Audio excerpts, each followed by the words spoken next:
what was communicated to you as the outcome of the meeting. As far as Labour is concerned, we didn't have a consensus in this meeting. Is that okay? Are you still going to stand on the fact that they should actually go back to status quo? That's the principle of negotiation. You don't put the partner, ask him to negotiate under gunpoint. What are the prayers of the NLC? The prayers of NLC is that we go back to status quo, negotiate, think of alternatives, and all the effects and how to manage the effects this action is going to have on the people. If it is an action that must take off. Does your status quo, does it mean restoration of subsidy? Well, the subsidy provision has been made up to the end of June. And before then, conscious people, Labour, management, government should be able to think of what will happen at the end of June. You don't start it before the time. The original deadline So why did they make provision up to end of June? No, the original Who's deadline lying? was February 17th. So why is it up to now? That was at the discretion of the last administration. Fine. The last administration made it up to end of June. Why can't we respect the sanctity of even that law that provided for that expenditure up to the end of June? Okay, but is the NLC considerate with the federal government when they say that there's no fund, they can't fund all of this, they can't raise money to fund the subsidy? What is the purpose of governance? What's the purpose of governance? Is it the duty of NLC to raise funds for the government, to collect tax, to sell crude at the international market when the price of crude is going high? And the government that is a major exporter of a crude product is telling you there's no money. Other countries that are in the same scenario are eating fat. Mr. President, do you think it's realistic to continue payment of subsidy? Why do you keep on hammering on subsidy? What do you understand by subsidy? Has anybody explained to you the meaning of subsidy? What did they say is subsidy? Is there any country, even in the US, there's subsidy on wheat products? Is there any country that does not subsidize living of people, even if it's by providing public transportation? Well, those are issues we are looking at. If you're a major, producer of crude, and you refine abroad, you carry the crude abroad and refine and bring it, definitely there will be difference in the price, and that's what they are paying. If your fathers establish a refinery, and that refinery dies in your hands, and you are now refining abroad, you ask yourself some questions. We have refineries, Kaduna, Warri, Sapele, Port Harcourt. Why are they not functioning? That we have to go and refine abroad. The transportation money, the refining cost at international price or rate, and we bring it back here. And the same government pays the difference in cost of what it is here and what it's internationally. That's the subsidy they are telling you about.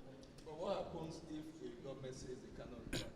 You are still talking in the sense of in the state of dictatorship. What will happen if this is said? It's not all about conversation. It's not democratic way. If you say this thing is happening this way and you are engaged in discussion, if what happens there is take it or leave it, which doesn't have any space in the current dispensation. It's all about the people. The people matter. If they say, this is the project you are bringing, you are removing subsidy, you have been spending money for this friends. Remember 2011, we were here, this compound, and we agreed on some principles. Repair our refineries, to start operation latest by December last year. They were not done. We agreed on issue of CNG. The CNG product is eco-friendly and is cheaper than the PMS they're selling now. And some people say they can convert within 3 months. If we have done all these things, what will you be calling subsidy? The Dangote refinery is there to be producing. If any of these refineries are producing, we won't have all this challenge we are having today. That's the language of labor.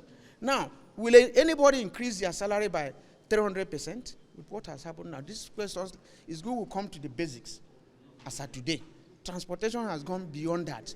I don't know what they're paying you, but you cannot, it's not enough for your transportation. That's what we are saying. It's not because there is any dogma on subsidy. No, but we should converse in a free environment and atmosphere and arrive. If we agree for a meeting by 2 today, and in the morning, you come out with price modulation, how can you fix price in a deregulated market? If you are talking of deregulation in the classical sense of it, it has to be determined by market forces. What I buy, I sell. But by the time you now dictate the prices, this amount. Now what is happening? Is that deregulation? But that was just NNPC's price. They didn't dictate to other independent marketers. So which other are the marketers? We haven't seen other prices yet. Which are the marketers? Which are the sole importers of this product? Who are the other marketers? So my colleague will have a lot to tell you guys. You guys don't sound optimistic about this meeting. It's about to resume in a few hours. Yeah. Okay. No. Go ahead. Okay. We'll change. Yeah, you said. You don't sound optimistic about this meeting that is going to continue in a few hours. Yes. If you listen to the president during the inauguration at Eagle Square, he said that one of the hallmark of this administration is going to be dialogue, is going to be consultation, and that that this will be the hallmark, that they are not going to lord it over us, trying to paraphrase what he said, and not to be a dictator. So if you read it, it is clearly written there. And what has happened in terms of, as of today, has not shown what was written in his address. So all we've said before now was that, just as alluded to by my colleague as well, was that we ought to have sat down and have this conversation. At times it's difficult, before anything could have happened. We have been open to conversations. We started it in 2021,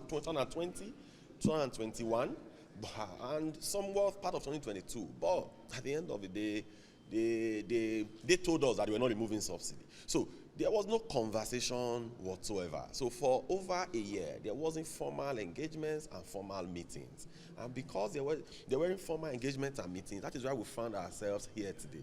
If we had met before now, we could have proposed a lot of things. Just as the CNG has said, we have experts in our midst who could have proffered some solutions on even the CNG, how it could be done faster, what are the things that could be, because our own is how do we protect the Nigerian workforce. So it is not about grandstanding, it is not, but it's just about how do we protect the workforce. So for us, clearly we have stated in the meeting today that let's status quo ante remains, why we go back, have conversations with our principals, because the workers are clearly our principals. So we'll go back and have conversations with them. Then after the conversation, then we'll reconvene again and have some further discussion. But we hope that day as well, we will reverse back to status quo ante. Well, you were speaking with the federal government on the 800 million palliative. What was the conclusion about? So there is nothing that has been concluded. That is why we are reconvening. So there was nothing that was concluded. So that is why we will reconvene again. So we'll still start buying fuel at the rate of 537. Status quo ante. So when you go it, you get the meaning clearly. So Okay. thank you.